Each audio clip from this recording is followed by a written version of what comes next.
Ladies and gentlemen, my name is Jambrew and welcome back to Aviary Attorney. Lovely to see you back here, cracking on with Act 2. We're starting to assemble bits of evidence that seem like they're falling into place. We're not... Well, I don't really know what's happening. I don't have a suspect. We're not convinced it's the murder weapon, but it's... You know, things are coming together. We know poison's involved. We're focusing in on wolfsbane maybe being the poison. We think possibly it might have been administered by chocolate instead of by flour. And we have proof that Mr. Foxy, Prince of Spain, entered the gallery via the garden. Not proof, but convincing evidence. And that's about it. We were going to go to the new location, which I think is here, Bibliothèque Cachée. But before we go there, we have a special scene to view. Special little cutscene, so let's have a look at this.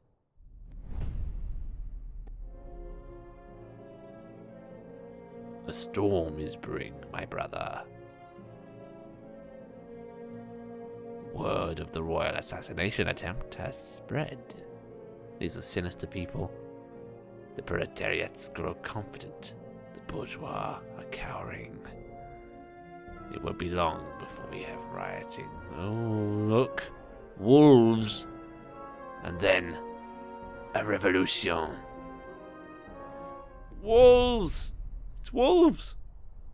Just like the name of the act, A Fox Among Wolves.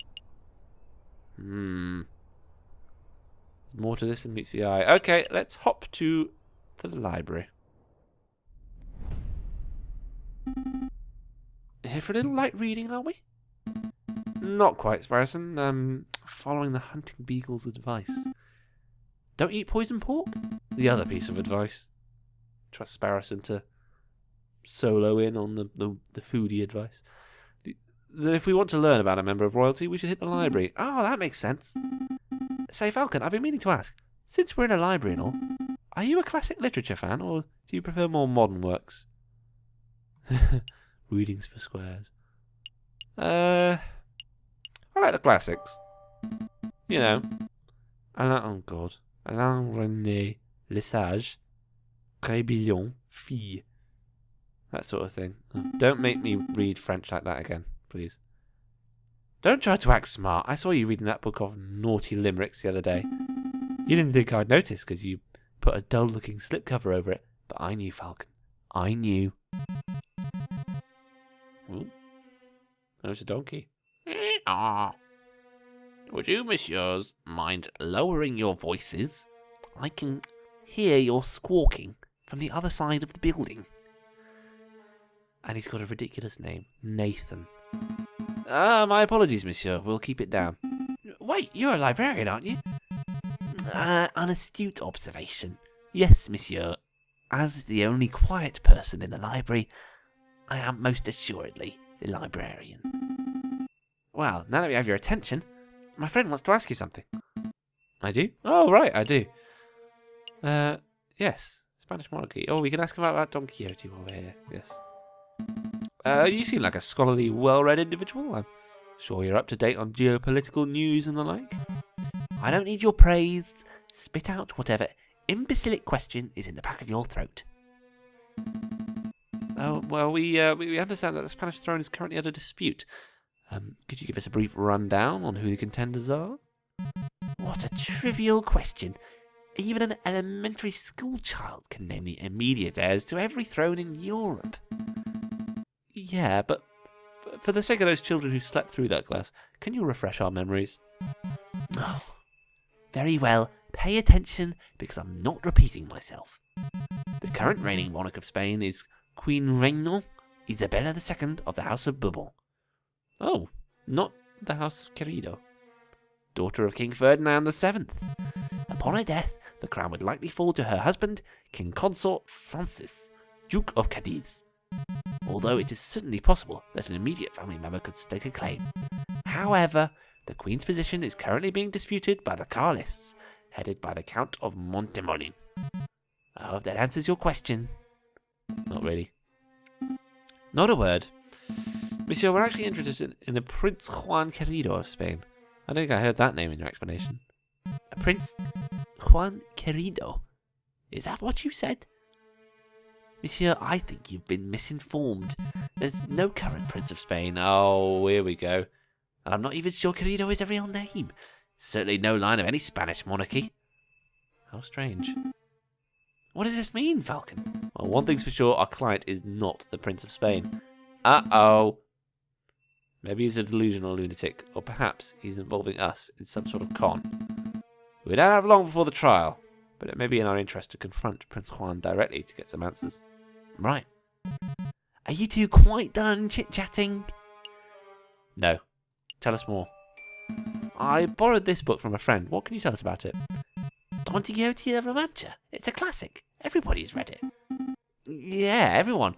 But for those who haven't, I'm not going to sit here and summarise a great work of literature for you two imbeciles who are too lazy to read. Nor would I expect you to, monsieur, but what can you tell us about the physical book itself? This particular book doesn't come from any library, if that's what you're asking. See, there's no stamp or card. I assume it was acquired from a bookshop, French bookshop, if the French translation and publishing information wasn't a giveaway. I see, thank you. So he's not the Prince of Spain, and he's reading a French book bought in France. Did you have any other questions, or can I get back to work? That's all, thank you. Don't worry, monsieur. I think we're done here. Thanks for your time. Did I bid you good day? A new day dawns.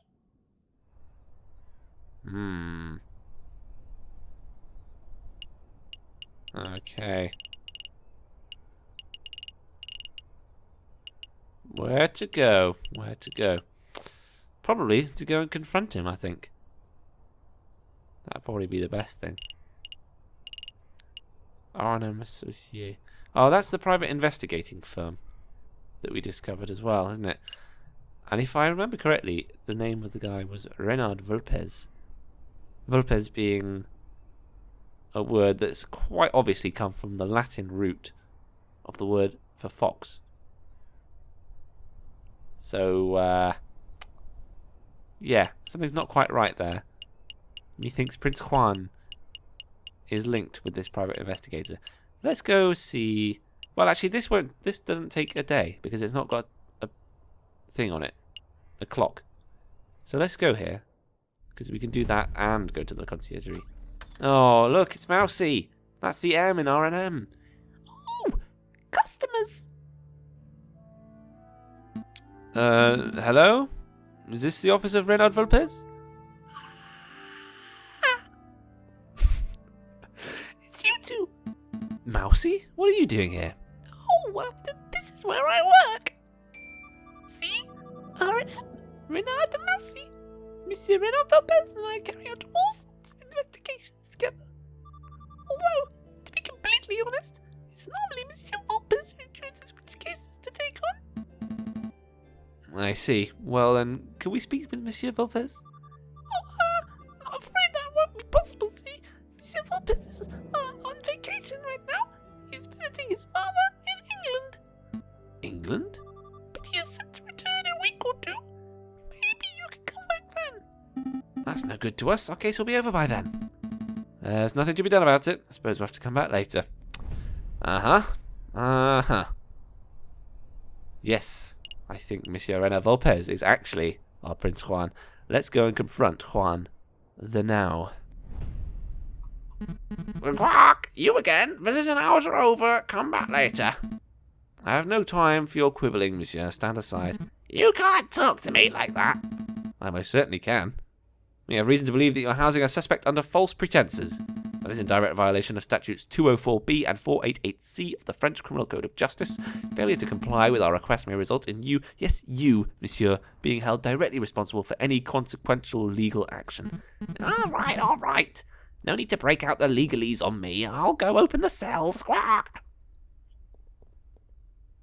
Wow, Falcon. How did you memorize those criminal codes? Memorize?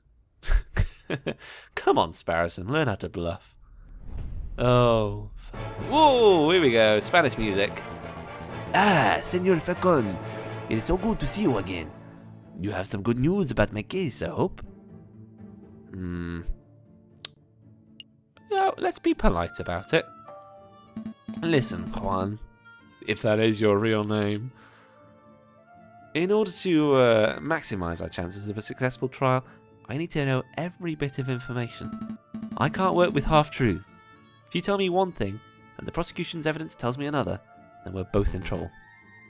I'm afraid I don't quite follow, senor. Do you want me to spell it out? I know that you're not the Prince of Spain. I know that your name is not Juan Querido. Where is this coming from? I assure you, senor, that I am who I claim I am to be. Who I claim to be. If you want your trial to be a farce, then you don't need my help. Come, Sparrowson, we're leaving. Wait. Calm yourself, Monsieur Falcon. I'll reveal all. Did you just say monsieur? What happened to your Spanish accent? Oh, I've got to change accents. Oh, I liked you in the Spanish one. Your suspicions are well placed. Juan Querido is not my real name, and I am not a Spanish prince. That was just a persona I concocted for the purpose of getting arrested.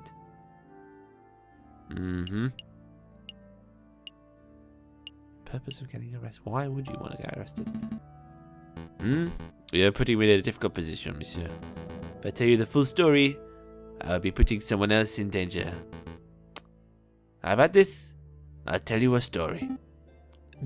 I like stories. There was a girl, and mademoiselle who was in a great deal of debt. Everybody has a debt these days, monsieur. Indeed, but this particular mademoiselle was indebted to a very powerful man, and that man wished to collect. The mademoiselle had no means of paying, so the man offered her a deal. Murder this man, and I will forget what you are owed. Refuse, and I will reap what I am owed from your parents. With no alternative options, the mademoiselle accepted. But another man, a gallant knight with foolish, archaic notions of chivalry, heard the mademoiselle's story. The knight knew that murder was inevitable, but he saw a way to take the fall in the mademoiselle's place. Do you understand what I'm saying, monsieur?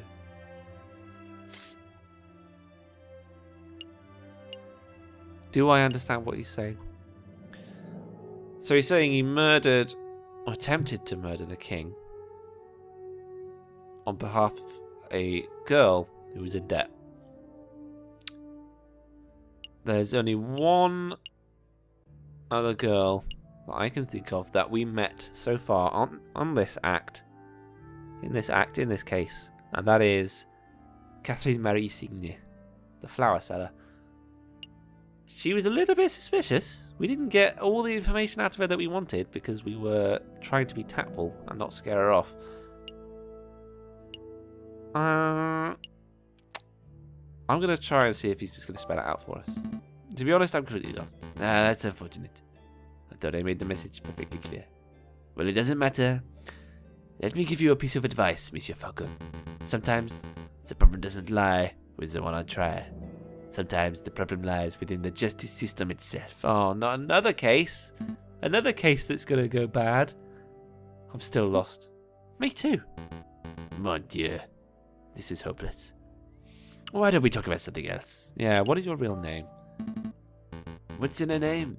It's just an empty label, a vapid reflection of who we really are. Today I'm Juan Querido of Spain. Tomorrow I'm Bruno Reyes, a pauper living under a bridge on the Seine. But that doesn't change who I am or what I do. This guy's really deep. Didn't really answer my question. No, I suppose I didn't. But you're a smart bird, Monsieur Falcon. I suspect that you already know my real name. Yeah, it's Renard Velpez. Yeah. Renard. Private investigator. Very astute. And you are Monsieur Falcon, private defense attorney. That wasn't always your name, was it, Monsieur Falcon? Just like me, you know how to adopt a new persona on a whim. Oh, bit of intrigue. You changed your name, Falcon? I didn't know that. This isn't about me, Juan, Renard, Monsieur. We're trying to uncover the truth here. Of course. So what truth is it that you are attempting to uncover, Monsieur Falcon? That's it. We've run out of questions. I think we've learned all we can for now. Really? I don't feel that we've learned very much. Oh, Monsieur Falcon, before I forget, could you find Mercy and ask him whether the birds have successfully flown south for the winter? It's code, Falcon. Yes. Something like that. But rest assured, Monsieur, that it does directly pertain to the case. Well, if we have time, I'll be sure to let Mousy know. I don't think we've got time, though. I think the case is imminent. Let's make a move fast and trial day's approaching. Yeah. I think it's now. Or maybe we've got a day left. I'm not sure. Maybe we can visit him before the trial. Let's go visit him now. See if we can catch him. Oh. No. Can't talk to him. Okay. Trial day. In we go. I don't really feel prepared. Once again, Falcon and Sparrowson find themselves waiting outside the doors of the Tribunal de Grande Instance. You feeling nervous, Falcon? No response. Don't go silent on me now. Woo! Senor Falcon, I trust everything is in order. Absolutely. I have every intention of bringing the truth to light in this trial. Ah, such confidence. That's magnificent to see. And bringing the truth to light, you say? An admirable goal. No more jousting at imaginary giants. I suppose he's got to keep the Spanish accent going while Quark's here. Quark! All of you CC hammering. The door's opening. Here we go. Buena suerte, Senor Falcon. We will. I don't know what that means. My Spanish is rusty, to say the least. We're not ready, but Falcon seems to think we are. Ooh, here we go. There he is, Cucurico. JJ. Severin. Nervous? Why would I be nervous? I'm not nervous. I'm as calm as a cuckoo. You're the nervous one. This whole courtroom is nervous. Whoa, cool your feathers, Falcon. Ugh, terrible. You can't even maintain a stoic facade. I thought this trial would be a perfect opportunity for you to redeem your previous embarrassments. But is this how you act before the trial is even started? Why, you pompous-tailed, posture-perfect... Oh. A new judge. A wolfy judge. Looking very much like the person from that special scene. Order, order. Let's all settle down. Court is now in session.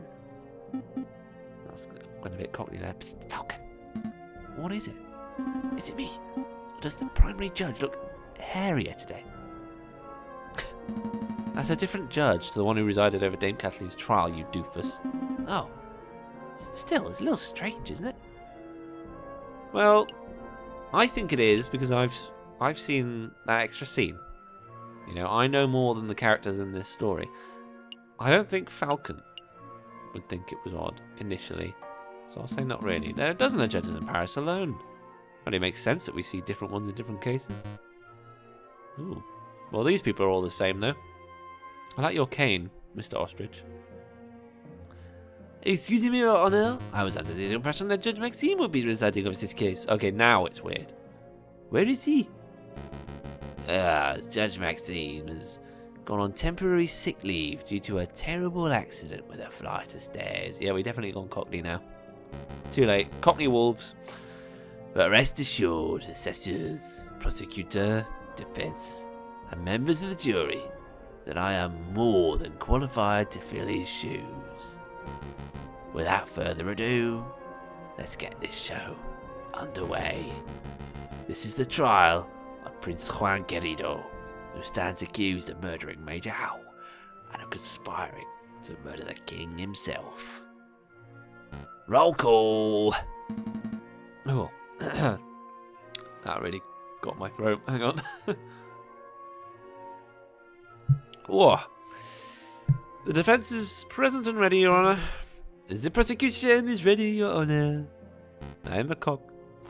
Good, very good. I expect this to be a nice, speedy trial. I don't want to see this dragged out by technicalities and bureaucracy. Well said, Your Honor. I expect that once the court sees the overwhelming evidence, this trial will be over in 5 minutes. 5 minutes? He's just messing with your head, Falcon. Keep it together. So we're all on the same page. Excellent. Prosecutor, please call your first witness to the stand. Very well. I call the police officer who investigated the crime scene. I call upon Inspector Just Volerti. Step up to the stand, Inspector, and recite the oath. Whoop. And as Volerti steps up to the stand, we will take a pause there, ladies and gentlemen. Once again, we are stuck into the trial of Act 2 of Aviary Attorney. I do hope you come back and join me in the next one. I am very much enjoying this, and I'm enjoying all of the extra voices I've added to my repertoire. So thank you for watching, and I will see you in the next one.